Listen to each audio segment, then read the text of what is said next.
My guy, Ted Bunny. Oh, good to see you, bro. Great to see you. It's always a pleasure, man. Great to see you, man. I'm so glad you could join. I'm sorry that you weren't unable to make the event, but I'm extremely thankful that you would dress up. Yeah. Look like $1 million.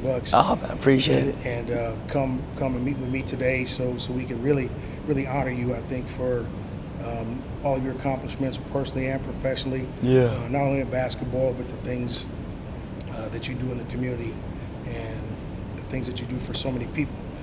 Some that you know and some that you don't know. Yeah. So, thank you so much for being here. I appreciate it, man. Okay, so appreciate it. I want to start.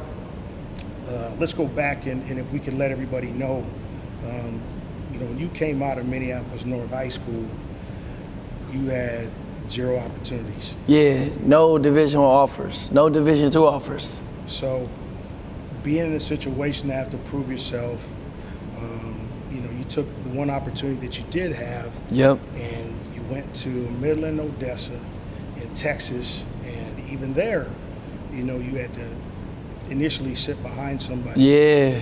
Until an unfortunate injury happened to happen to that particular gentleman. Yep. And you maximized that and took advantage of it. Yeah. So tell us what that was like. Man, I remember when I first went down there, and I originally didn't even have a spot. Coach James Ware, who was coaching at the University of Minnesota, basically called me and was like, man, there's a school down there in Midland. You can go down there and have an opportunity to try out. So I went down there trying out for a scholarship, played with the guys, and the coach was like, yeah, we want you right away. So when I got there, I'm thinking, I'm going to play. It's 18 cats when I walk in there. Yeah.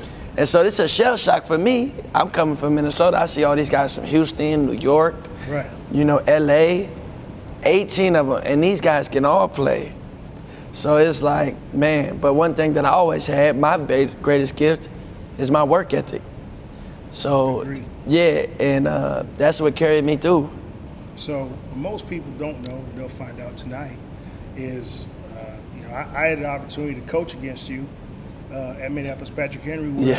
I was part of the 4-peat. I won 3 out of the 4. Yeah. So I had a chance to see the potential that you had, and I always thought that you would be a great basketball player. And for selfish reasons, I'd always hoped and wished and prayed that I could get my hands on you. So you win the junior college national championship. Yep. Then you come home. So I finally get a chance to get my hands on you and put work in. So could you describe what that experience was like? Man, for me, it was amazing. Like we were talking before we came on, and I always talked about the mental part of working out that you did for me, and the mental toughness. And I think people miss that. And that's what you combine along with your innovative stuff that you do for the body. It's the mental part that took me over the edge. And how we used to run them 400s and them 800s, I would be like, Ted, I can't run no more, man. Right. But you would push me to that point where most people would give up. You would tell me the mind is stronger than the body. So the mind has to go and the body will follow. Right. So when we talk about results, we're going to kind of splice in some video that we took 10 years ago. Yeah. So you'll get a chance to see with the dreads. But when you talk about some of the results that you got out of the program, we talk about the mental, we talk about the physical. When you did get to Ohio State, what were some of the milestones that you were able to achieve as a result of the Man, just unbelievable. I was ready. And most players, when they come to a Division I program, they're not ready. It's a shell shock. Right. But because I've been training with you, I was actually over-prepared. Like, man, I still got pictures, records for the highest vertical, the mile, all of that. And that's coming in my first year. Yeah. Like I just had my strength and conditioning coach text me a picture. They got a whole new facility down there. He texted me a picture like, you're still on the leaderboard. So, just to know that after 10 years of being there, I still got records, all because of you and the way you trained me and the way you prepared me. Yeah. Well, that's a nice compliment. I think one thing I want to kind of put in perspective, or maybe have you talk about also, is the role that you played. Throughout your entire time at Ohio State, you had times when you never saw the court. Yeah. You had times when you were a starter. mean, I know when I think back to your junior year, you know, there was a point at which when you were inserted into the game as a starter, Ohio State never trailed. Yeah, we did good. And you know, when you play at a high level like that, it's a sacrifice because everybody's great. Everybody's the best player from their high school team. Right. You know, and to win, you got to have people have to give up something. And for me, it was I came from North. I was a scorer. Right. So I had to take a back seat, you know, Right. for us to win. But, you know, that takes a lot of character and a lot of leadership and Right. stuff that I developed through people like you, through other people who've had an impact on my life. So it wasn't a big thing. And in the long run, that actually paid off for me. Right, right. So I remember when you were wrapping up your collegiate career, you know, and talking about going to the NBA. So I remember as you were transitioning from college to pro, and I had seen you, and I was like, you cut off the dreads. Yeah. You know, and I remember having a really deep conversation with you and how cognizant you were that you were a brand and that what you see is what you get. Yeah.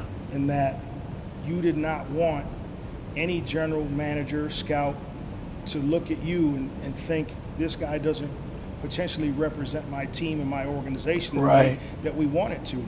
And I can't help but admire that. I even think 10 years after that time, that, you know, how impressive that is that you had that mindset to step outside yourself and see potentially how others observed you and not wanting to appear a certain way where it would cost you an opportunity. Yeah. Can you talk about that? Man, I've been fortunate, like I said once again, to have people who came ahead of me, like Scooney Penn was really a big impact on me. You know, he's Buckeye, played with Mike Red, and, you know, they went to the Final Four, but he told me, like, listen, your image is everything. And you are a business when you're coming into this world, and you have to look like a professional. And so I was like, man, I don't want to cut my hair. It's what makes me stand out. But, you know, I always used to be like, man, people cut their hair, they trying to just fit in. But it's not so much fitting in, it's just being marketable. And in the time now, you see everybody has all this crazy stuff. But like Tracy McGrady said, a lot of these kids will get marketing deals because look how they look. How you gonna be marketable? So that was the thing for me. I wanted to be like you said, be on point and have all my I's dotted, my T's crossed. So I was perfectly marketable for any organization. So let's fast forward. Let's talk about your professional career. How long have you been playing? Who have you been playing for? And what's next for you on the basketball? Yeah, so this is gonna be my 7th year. So it's been good. I played everywhere, man, in the world. I've been in Europe. I've been in Asia. I played in China, Russia, Greece, Latvia, you know, Finland. I've been all over the world, man. So basketball has been great. I've played some of the greatest players when I played in the CBA. I played against Marbury and all them guys. Yeah. And you know, next I don't know where I'm gonna go next year. Last year I was in Lithuania. Mm-hmm. It was good. I don't know where. I got a couple of options, but the future is always bright. Right. Yeah. Right. So got the ring on. Yeah. You know, you are definitely a family man. Yeah. You come from a big family. Yeah. I've met your fiance, but your relationship with her is unique for many reasons. Yeah. Could you elaborate on some of the challenges that you guys have experienced thus far, the things you've overcome, and what the future looks like for you two? So when I met my fiance, you know, she was 100% healthy, all good. We had a good time. That was the summer before I went to China. And 3 weeks or maybe 2 weeks when I get to China, she has brain surgery, emergency brain surgery. So once they find out she has a brain tumor, they have emergency surgery. Now she has panhypopituitarism and insipidus diabetes. So now she has like basically 2 life disorders where she has to take 14 pills every day for the rest of her life just to survive. And so she was really you know, she's changed. Obviously, she changed for the better, but she's not the person who I was when she's met her. And that took a big strain. You know, for me, going to China was a huge step for me in my career. Like, you know, China is one step from the NBA. A lot of the NBA players come to China, you know. And I first get there, and I'm dealing with this. Like, do I need to come back? And she's amazing because she told me, no, you go play. We got this. So, has a lot. And, you know, for me, it's been a lot to see somebody who can go through that and still be strong. You know, basketball is nothing. Right. No, I agree. So I have a little something here, and I want to show you this picture. We're gonna share with the crowd. When the time is right. But historically, for me, when I think about all of the best guards that have ever been born and bred and raised here in Minneapolis, you know, you're on the top of that list. And I'm grateful for that. Couple reasons why. One thing, that if anyone's ever seen you play basketball, knowing you're a scorer, you could beat the brakes off of anybody.